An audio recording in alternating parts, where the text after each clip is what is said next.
equation that corresponded to an ODE, an averaged ODE, up to order epsilon, neglecting an order epsilon term here,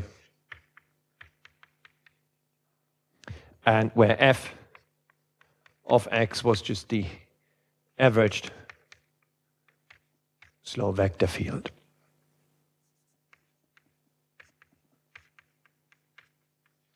And then we said, all right, what happens if this f is 0? So if this reduced averaged equation doesn't tell us much about the dynamics.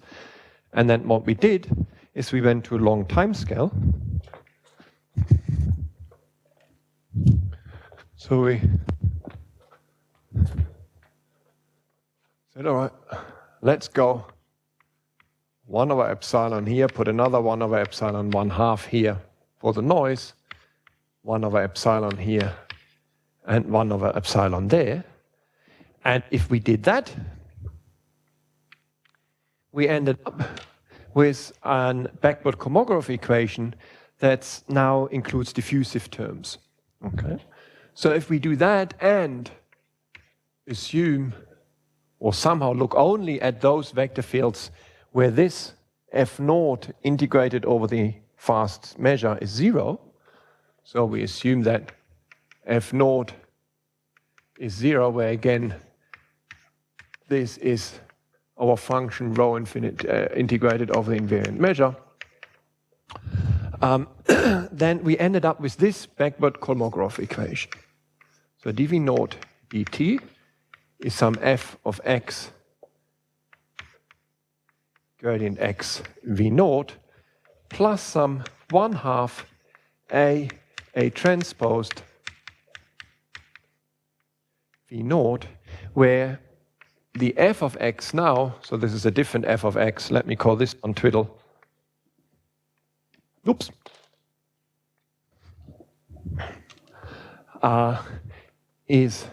Had two terms that had an f0 plus a term f1, and f0 of x was, well, f1 is the easy one, f1 of x was just the average vector field f1, and f0 of x is associated with the with this term in here, and we got that this one was the matrix nabla xr on f0, and we also had an expression for a transposed, and that was average of 2r f0 transposed. Okay, so we established that, and we said, okay, this one here is actually, this is a positive definite quantity here, so we can actually find an A such that A transpose is this quantity, but it's not unique. So we discussed that if it's not unique, it says that the associated pathwise picture now has different coefficients in front of our Brownian motion paths, but we're only interested in recovering the statistics. We're not interested in pathwise, reconstructing pathwise picture of this, of the full dynamics. So we know that this R exists. Okay, it's a solution. This R was the solution of the cell problem. We know it exists, but it's kind of hard to compute. And similarly, what's hard to compute are all these averages.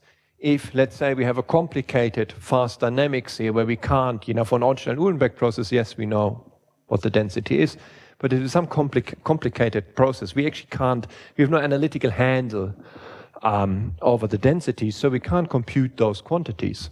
Okay?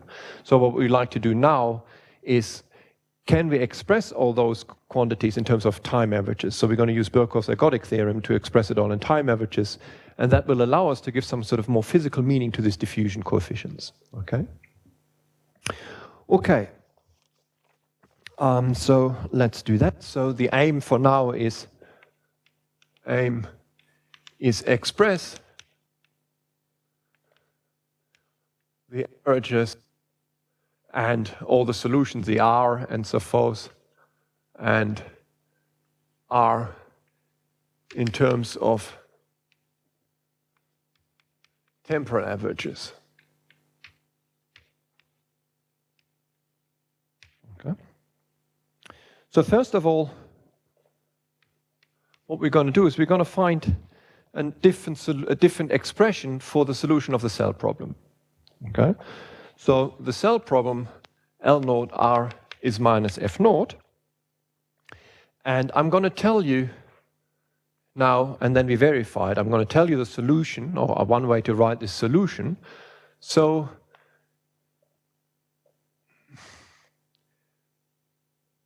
I'm going to write an h of y as an integral of 0 minus integral 0 to infinity e to the L naught t of F naught. And that is over time. And I'm claiming that this is an expression for R. Okay, so this is a kernel, this is a solution to L naught R is minus F naught. Okay, so let's verify this. So we hit this with L naught H. Then I can write this is minus integral L naught e to the L naught t F naught dt. Okay. Now I can write this as 0 to infinity d dt of e to the L naught t on F naught. And so this F naught does not depend on t, it's partially derivative. So we can have this one is now e to the L minus, and this is e to the L naught t evaluated at 0 and infinity. So this is minus limit t goes to infinity e to the L naught t F naught, and then plus 1. Okay. Sorry, plus F naught. There's an F naught in here. Oops.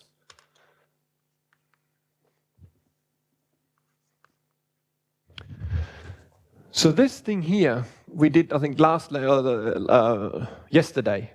We said that this, if we hit some function here with e to the L naught t, and let t go to infinity, this will be the spatial average. So this one will be minus the spatial average of F naught plus F naught. But this one, that was one of our assumptions here. That one is 0. Okay, that's a solvability condition. If that one weren't 0, we couldn't solve this equation here because that's a solvability condition for an R solution to exist. So this is equal to F naught. So now we found H. Oh, then there's a minus. There's a minus somewhere for wrong.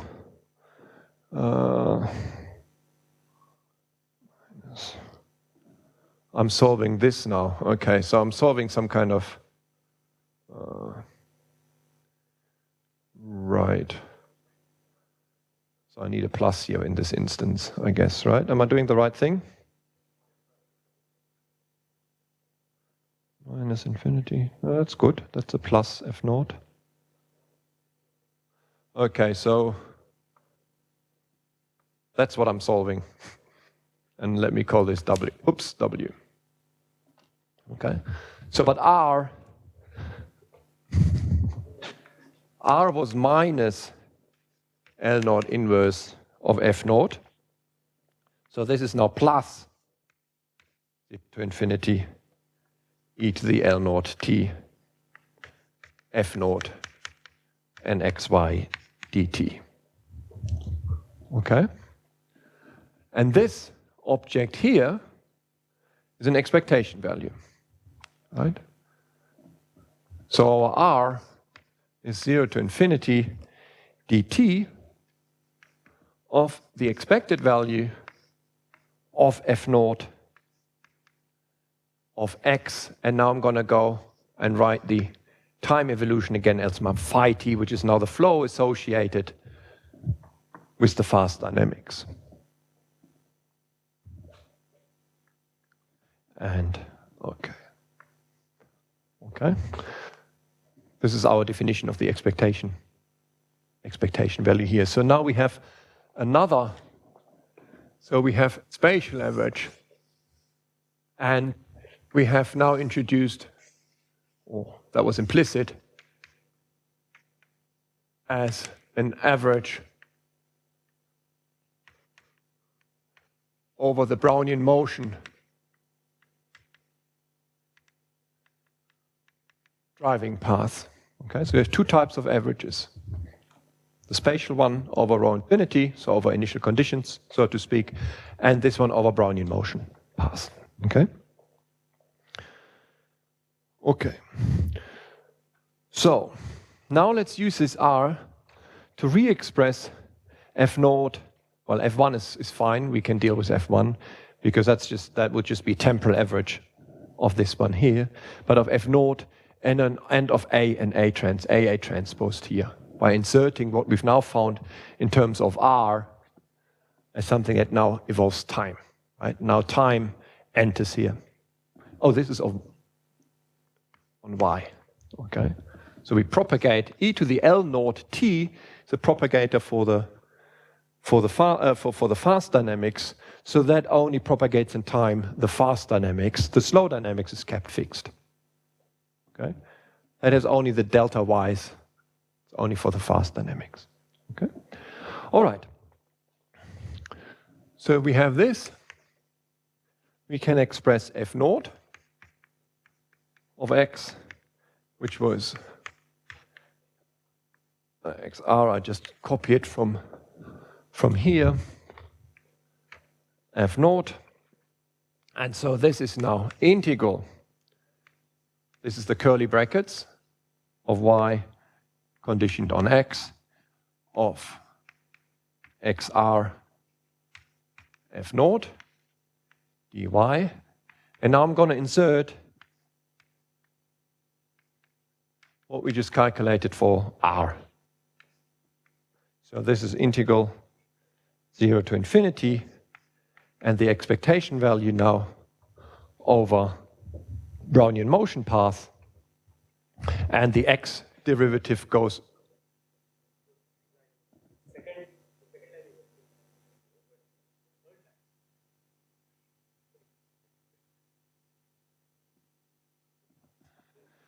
that's this one here. So yes.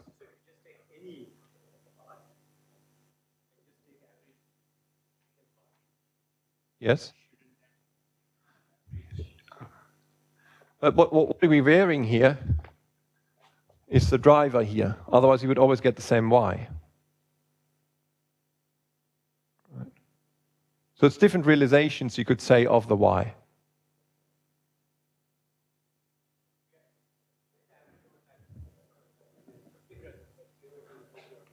That's right. This depends on time, right? So remember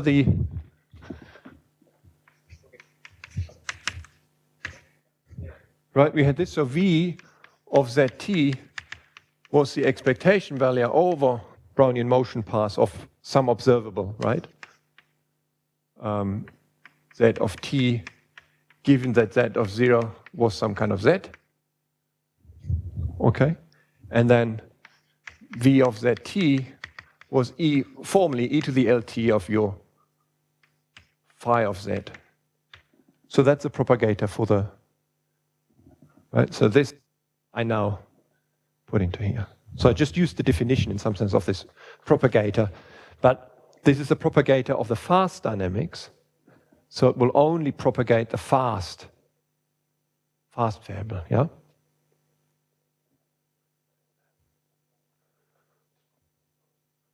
Okay, so let's continue. So this one here is now hitting the F naught. So we have the expectation value now of grad x, F naught of x phi ty. And I'm going to put the F naught in here Okay, but that's not affected by this expectation value because that's just about driving motion, Brownian motion paths. So I can just put it in, take it inside that that expression in here, and then we have an integral over dt and over dy. And now we introduce yet another expectation value. Let's call it mu, E mu. And this is a combination where you average over the initial conditions and average over the Brownian motion path. Okay? So that's what we're doing here. We're combining now those two. This is an average over the initial conditions. This is the average over the Brownian motion path. So we write this as a time integral from 0 to infinity of E mu now of grad x f naught x phi ty and f naught xy, and a time integral from 0 to infinity. Okay? So this here, you see what this is. This is an expectation value of some kind of correlation object. It measures the correlation between f naught and the gradient of f naught at a time t. Okay? So it's a temporal correlation that's measured between the object f naught and the object, the derivative of f naught. Okay? Sorry? That's right. That's right. That's right. So now you hit this thing here with a gradient. Because, yes, that's the only thing that depends on x, is the f naught in here. Yeah, that comes from the r here. Right? That comes from hitting this thing with a grad x. Okay? And this thing here is that one.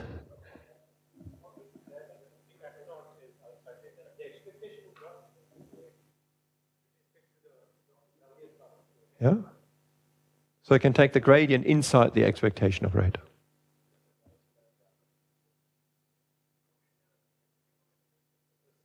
The f0 here, these are initial conditions, they don't depend on time. So if you integrate over, if you average with respect to Brownian motion paths, that's just a number. Okay, you can just pull it in, put it in. Okay, this E here is average with respect to the Brownian motion. Okay? So you can just put the f naught of xy inside or outside.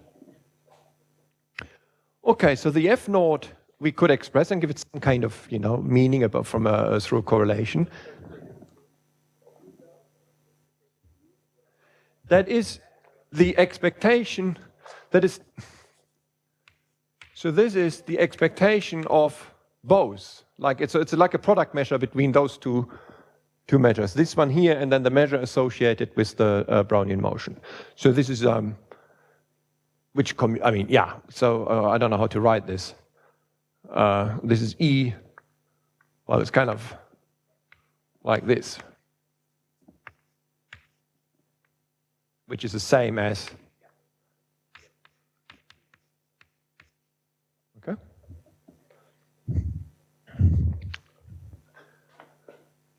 So let's look at this one here. That's more. That one is more illuminating here.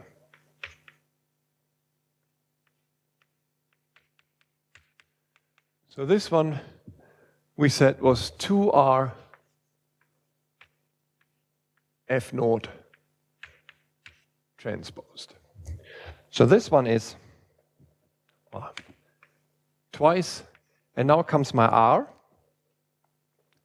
So 0 to infinity, and I have my f naught of, let me take this one first, xy, and now I take my expected value. Now I take the r here of f naught of x phi ty, and I have a dt, right?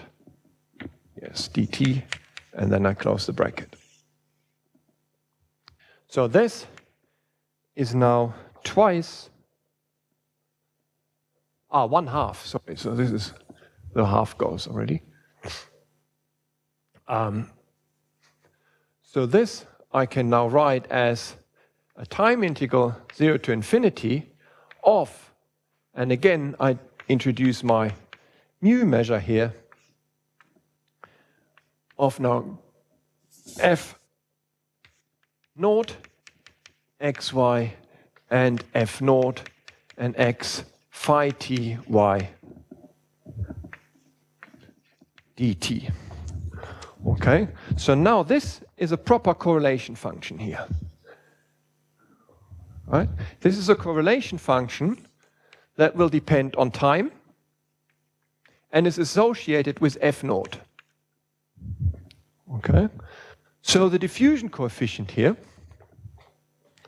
this thing here, is nothing else but the time integral from 0 to infinity of the correlation function.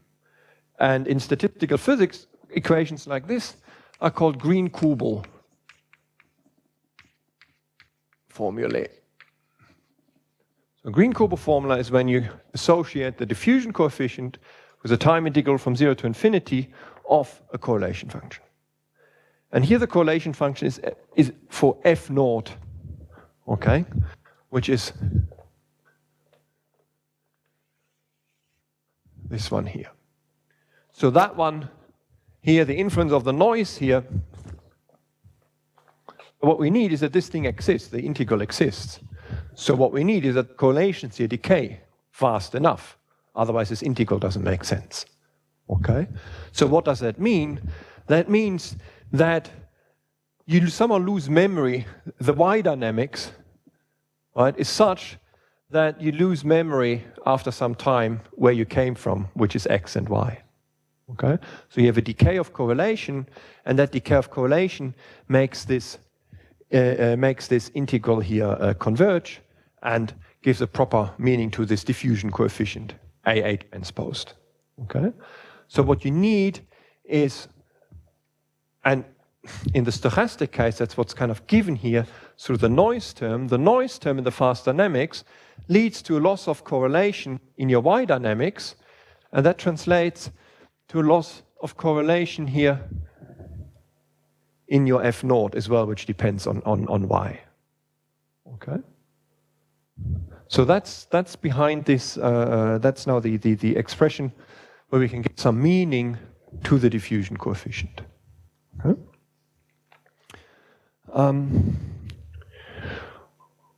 Okay, so again, how can we now calculate them? Let's say you just given time series or something of Y or of some process.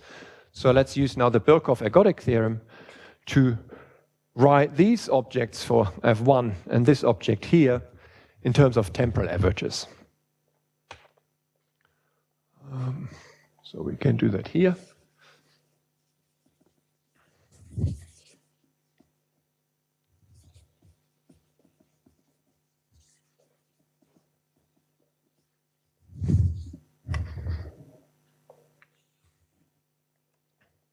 So we can write f naught of x, which we just said is a time integral from 0 to infinity of this e mu. And now we have grad x, f naught x phi ty, f naught xy. So we write this as a time integral 0 to infinity.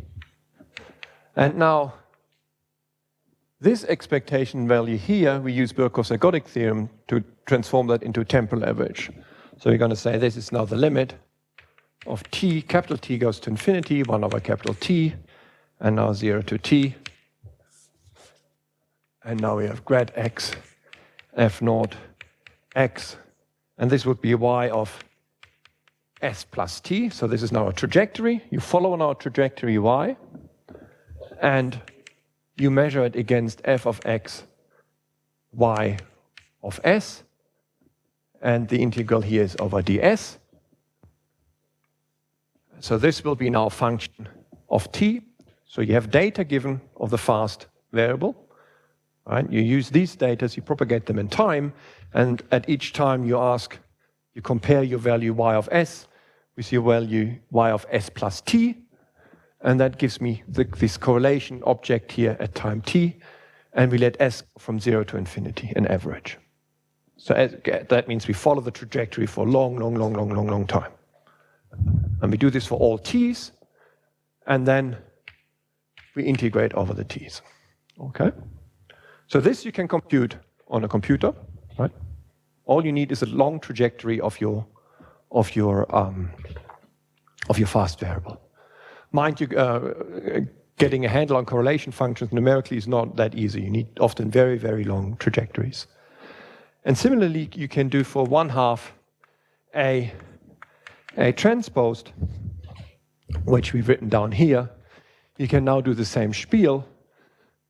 Instead of looking here at looking at a spatial average where you look at initial conditions that are drawn with respect to your density rho infinity, you now follow a trajectory in time.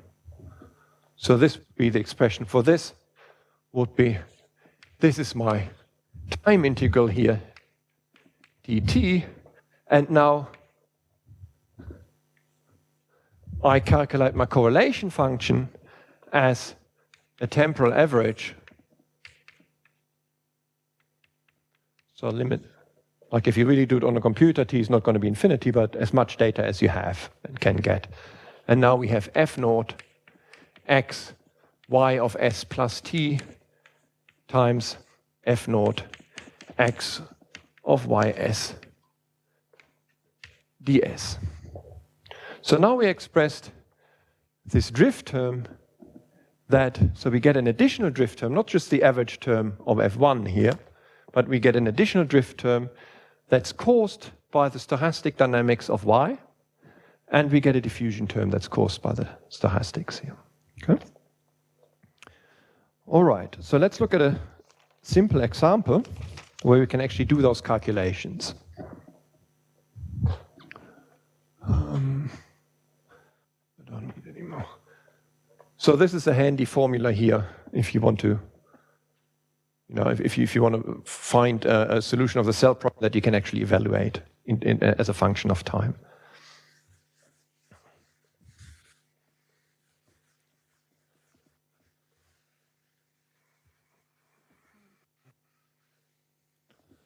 Okay. So an example. So let's revisit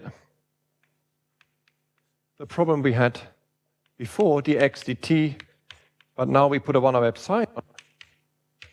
So this is the same slow dynamics that we had before in the averaging case. So now dy dt is minus alpha over epsilon squared. So I'm going to use exactly the same example as before. So there should be a y here. dw over dt. And now let's first check again. Well, our f naught is now equal to 0 in this instance, because I've chosen my 2 alpha and my alpha in such a way that the integral here, this is the value where lambda was 2 alpha. So this is was the case before, if you look at that example where f naught integral is 0. Okay? So now we are in the framework, we got the first solvability condition satisfied. So now let's see what's the resulting stochastic homogenized equation for the slow dynamics. Okay. I do it this way. I want to. Okay.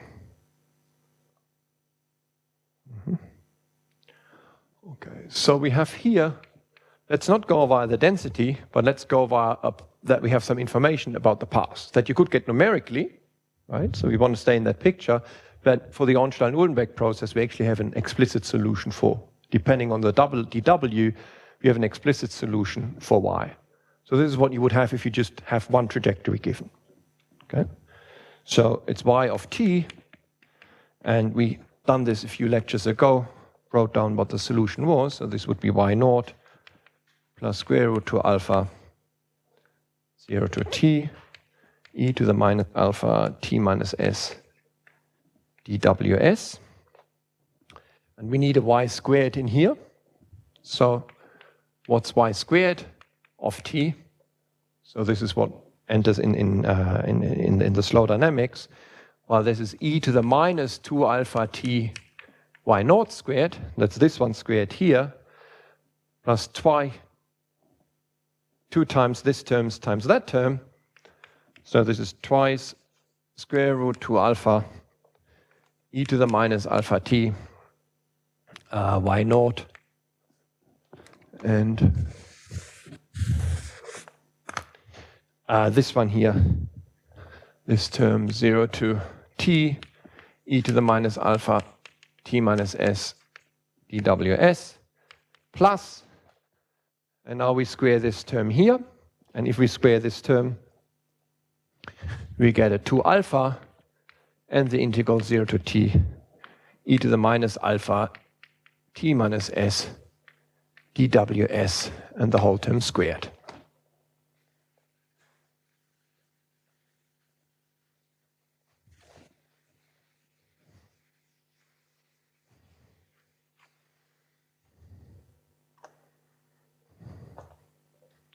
Okay, so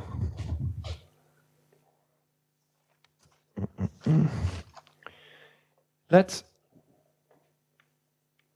solve our cell problem first. Okay, and then we can express the drift correction, and we can express the diffusion operator in terms of this R. So L naught was for this one here. That's a generator associated with the fast process. So this is alpha y dr dy minus alpha d squared r dy squared. And this is minus f naught. So this is 1 minus y squared. Oh, I made a minus in here. So this is, I'll put a minus up here. So it should be like this. And then I have times x. Okay, so you can check that a unique solution of this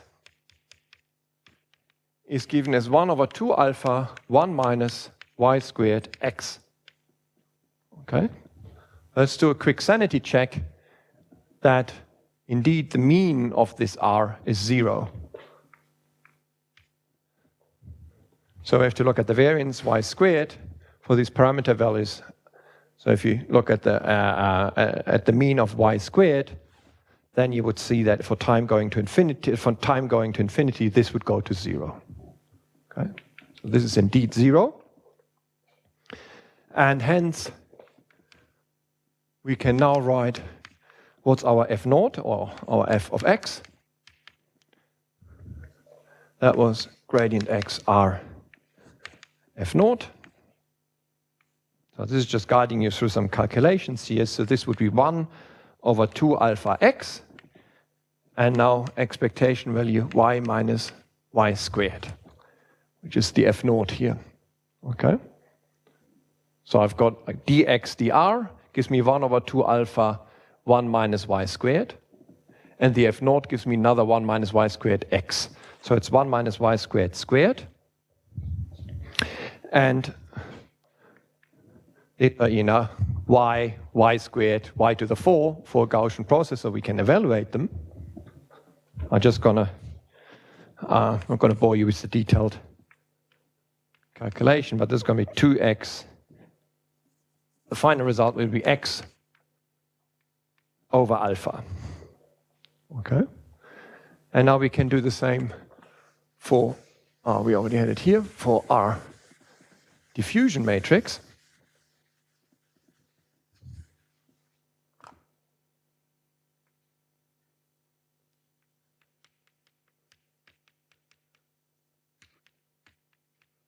So we have the diffusion matrix here. So A squared is, we in 1D, is 2R F naught. So this is 2R is again 1 over 2 alpha, and there's a 1 minus y squared here. We get a 1 minus y squared from the f naught, and we get an x squared. So in this instance, we get a 2 over alpha x squared. So our reduced equation would look like this, dv naught. So our f is x over alpha. So we got x over alpha dx v naught plus 1/2 a transposed, which is 2 over alpha x squared dxx v naught. So this is now our reduced stochastic system. Okay, remember, on order 1 timescales, this was just 0. Sorry? Black? Black-Scholes? This will, yes, this will be Black-Scholes. Yeah? So, yeah, we're going to see now we convert this into, so you were very quick, we convert this now into an SDE, and then you see this is going to be geometric Brownian motion. Okay? So, how do we convert it into an SDE? Well, we know what the generator is, so we take the square root of this to get the diffusion coefficient, and this is our drift term. So we got a dx, and that's going to be 1 over alpha x dt. That's this term here, the drift. There's some colored. So this is the drift term. And the diffusion, we take the square root of this term here, so it's square root 2 over alpha x and dxx. Times noise. So this comes from our diffusion term. Okay? So, and this indeed is that process here is called geometric Brownian motion. So you can actually use the E2 formula. So this is a good exercise for E2 formula to show that x of t is x of naught times the exponential. Now the whole Brownian motion is in the exponent here. Okay? So x is not Brownian motion, but you have e to the Brownian motion. That's your x. Okay? So you get no dynamics, trivial dynamics on order 1, but suddenly you get stochastic behavior on long time scales. Okay? So what I would like to discuss now is, so this was, we cranked the handle. Okay? We have this machinery with these linear operators. We can do some asymptotics, and we can distill solvability conditions, evolution equations out. We've understood how to do that formally in this instance where we're given a density rho infinity. Just because this is nice and stochastic, we've given these nice, densities, it's ergodic, there are no problems. And we identified how this diffusion comes about. It comes about through a correlation integral over time from 0 to infinity, these Green-Kubo type formulas, where you have a correlation function, you're required to decay for this integral to exist, for this diffusion system to make sense, and that tells us that somehow we have, that the system has to decay, the correlations, there has to be a decay of correlation. This is how physicists usually talk about homogenization also in terms of deterministic systems. However, that's where mathematics could help.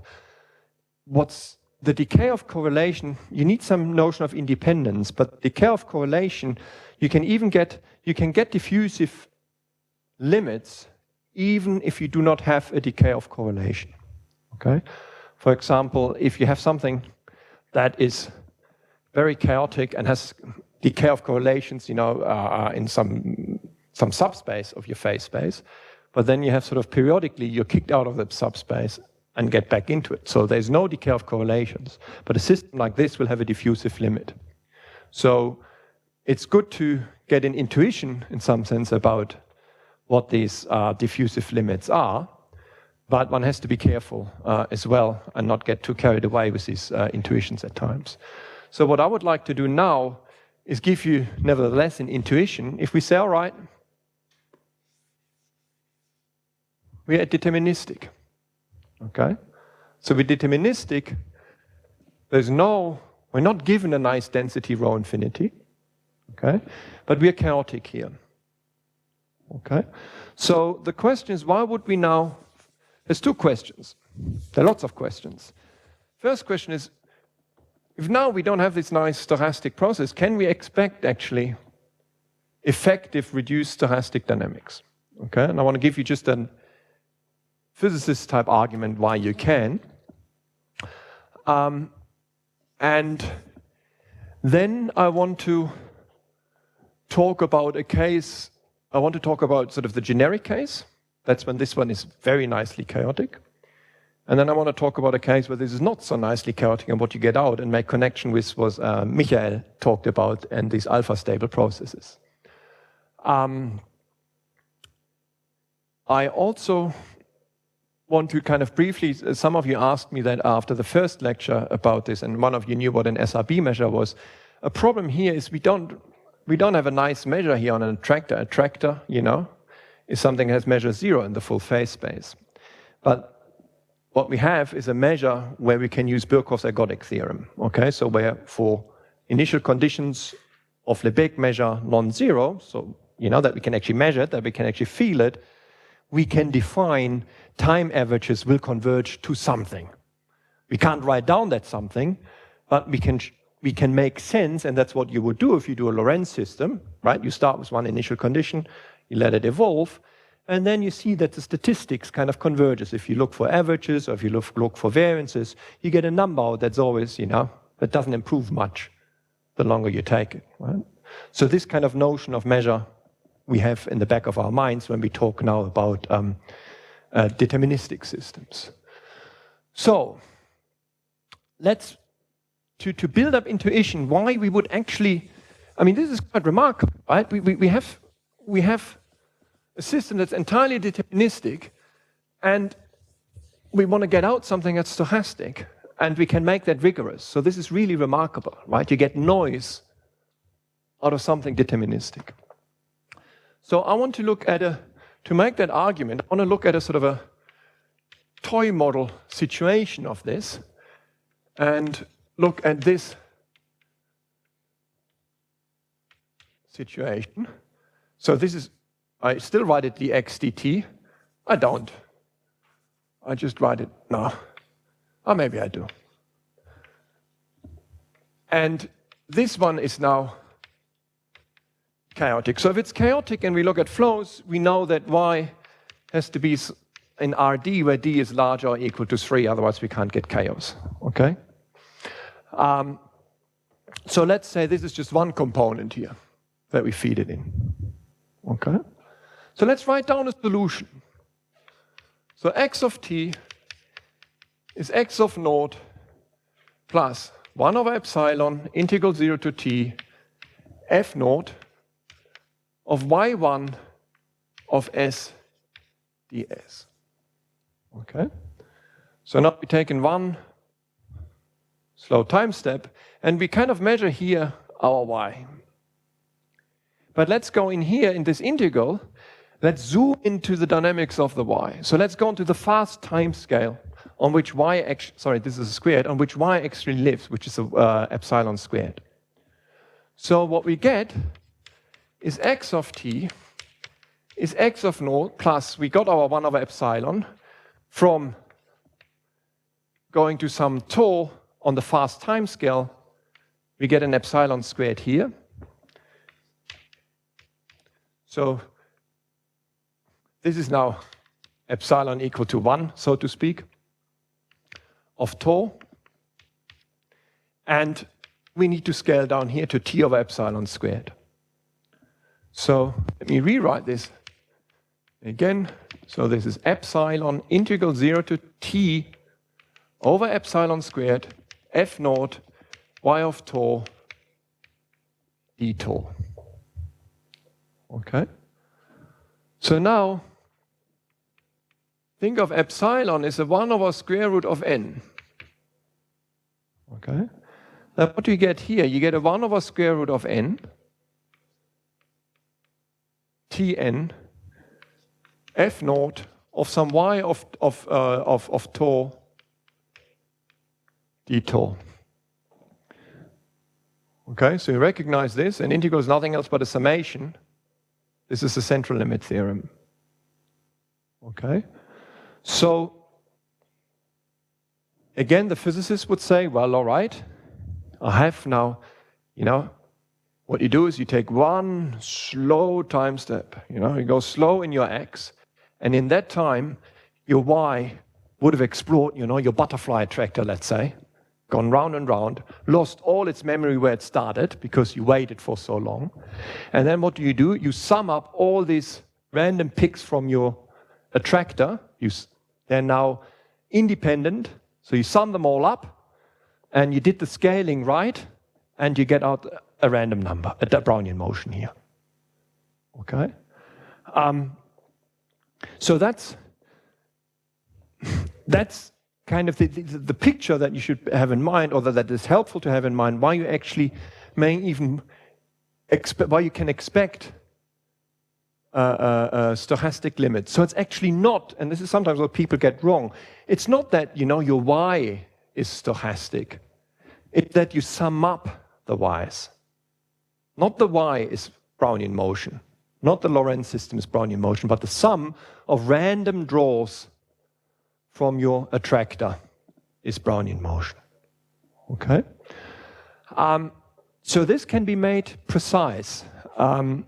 You can show that for a very large class of dynamical systems, deterministic dynamical systems, with quite weak restrictions onto their properties, you will actually get a convergence, what's called a weak convergence of this process, let's call it W epsilon t, which is the epsilon integral 0 to t over epsilon squared f naught y of s ds, that this one converges weakly to Brownian motion. Okay, so weak convergence is, you see, central limit theorem tells you that. Central limit theorem tells you, I start here and I take lots of different, well, what do I change actually now? Right? With Brownian motion, it's clear what I change. I change the Brownian motion, the seed, my initial seed. Well, the initial seed here would be your initial condition where you start your y. It will be forgotten. Your y naught, after some time, the trajectory forgot in some sense where it came from, or you couldn't tell where it came from, right, with a certain precision anymore. And so what you're changing now are just initial conditions. Okay, so if you take just initial conditions, different initial conditions, you get, different paths. Central limit theorem tells you, okay, at a certain time, if you take the histogram, then this would be like they will be like Gaussian distributed. V-convergence says much more. V-convergence actually says something about the actual process. You see, this is a function of time. So V-convergence says, if I take some member, if I kind of choose, okay, I want Brownian motion, so this is time here, and this is my y, or f naught of y actually. If I now want, sorry, this is my W epsilon. If I now say, okay, I'm looking for Brownian motion that's in some region here, in some tube, okay, then the probability of a WT epsilon being in that tube, so this is, the whole process needs to be in the tube, is the same as the probability of a Brownian motion, an actual Brownian motion being in the tube. So it's much stronger than central limit theorem, okay? Because you say something about a process. So you can show now, so that there's a very, very nice mathematical theory that goes back, I mean, these, they're called weak invariance principles.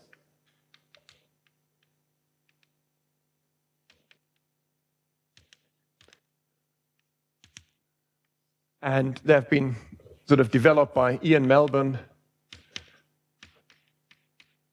and Andrew Turek, Mike Field, and Matt Nicol, and lots of people. But this is sort of the big, powerful group that developed all this theory and that showed that this convergency holds for a large class of dynamical systems. Okay? The thing that you need here is some kind of summability of a correlation function. Okay? I'm going to talk about this other case in a minute, or maybe tomorrow. So let's now say, by the way, references and so of this you can see in papers on my webpage, kind of where references for the actual original work by Melbourne and so forth. So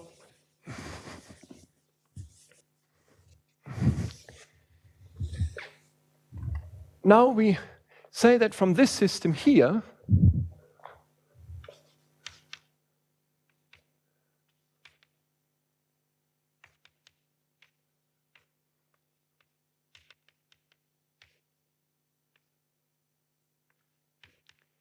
we converge to an SDE. Okay, that will have some drift. Okay, and the drift coefficients, the expressions will be exactly the same. Okay, it's the same correlation functions here. It's the same expressions.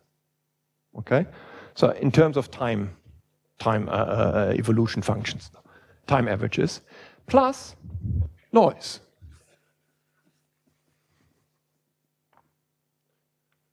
So some sigma noise.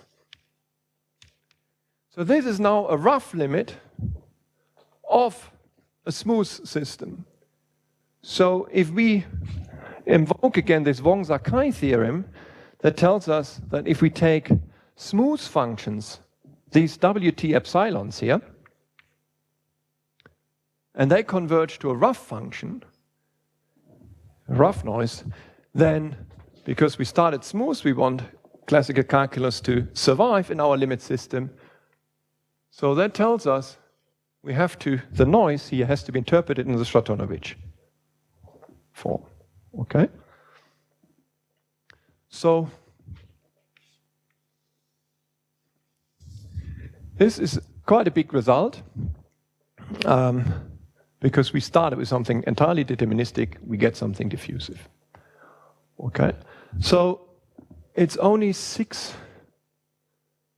minutes. Okay, maybe I do this now. And then tomorrow we're going to look at applications more. Why is this actually, why could this be helpful to someone wanting to do climate or geophysical applications? So we postpone this for tomorrow. And I'm going to now talk about a case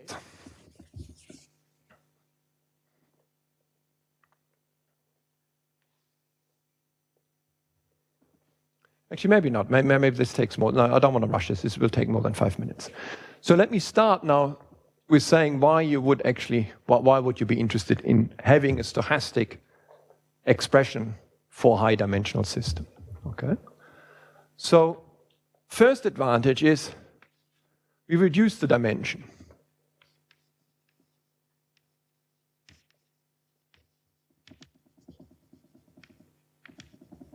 Okay. But there's another one, that is if you take a numerical grid, okay, you put it over the tropics or somewhere, you take a climate model, I don't know what are current resolutions, maybe you can go to 30 or 40, 50 kilometers or something, then what people do, or have been doing so far, is they said, okay, we can't, we got our grid points, so we can resolve all the big features, right? Features that are bigger than this grid scale can resolve. And all these other features, for example, deep convection, right? We can't, let's say there's some kind of deep convection clouds in here. We can't resolve, okay? So we just take some kind of bulk formula. So we say there is some kind of fixed, depending on where I am in space, there's a fixed deterministic. This is how most of the time things are done. So there's a deterministic bulk formula for these unresolved scales. Okay. So that says there is some kind of, they used an average. That kind of, what these people were thinking of is there are lots of clouds in here. They all got some kind of, they all affect the large scales somehow as an averaged effect. But if your grid size gets smaller, and if these things get bigger, you can't define an average anymore. Okay? So you need to look at different realizations and then look at ensemble average over those. You can't take now an average over the box here if you just have one or two, of those deep convection things in there, right? And they're very, very important. So tropical convection is a big unknown in climate models. So getting this right is important. And lots of these climate models, they don't have enough spread, right? They kind of do the same thing kind of all over. And if we now parameterize these unresolved scales, which are very, very complicated, by something noisy, we can get some spread back in there, right? It's not just one response, but there are lots of responses, and then we can take an ensemble average over many of those simulations, okay? So that's one reason why people are interested in parameterizing unresolved scales, scales that, are below your spatial or your temporal grid scale, and then in this kind of ensemble forecast framework to get better statistics than just one bulk formula, deterministic bulk formula. And there are lots of different different methods how to do that, and homogenization is one approach. And it's not clear. The thing is, one thing that you learn from homogenization is maybe not that it's the actual formulae how important they are, but it's the concept.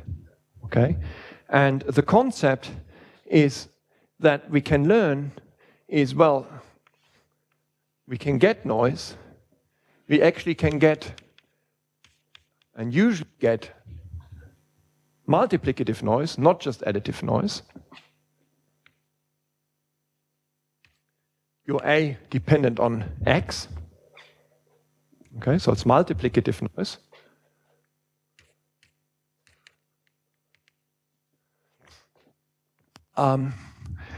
And the idea that now we can run ensembles, if we want statistics of this, if we don't have access to a solution, of the density, the associated density with this stochastic process, we can run an ensemble, and we can do ensemble forecast, and thereby get a handle on the distribution. Because what you can prove is that this process here, the dynamics of this process here, or of the, where is it, of this process, or here, sorry, a full system, if you let epsilon go to 0, then your convergent distribution to X here, okay? So that allows ensemble forecasts. Okay, so more on homogenization then tomorrow.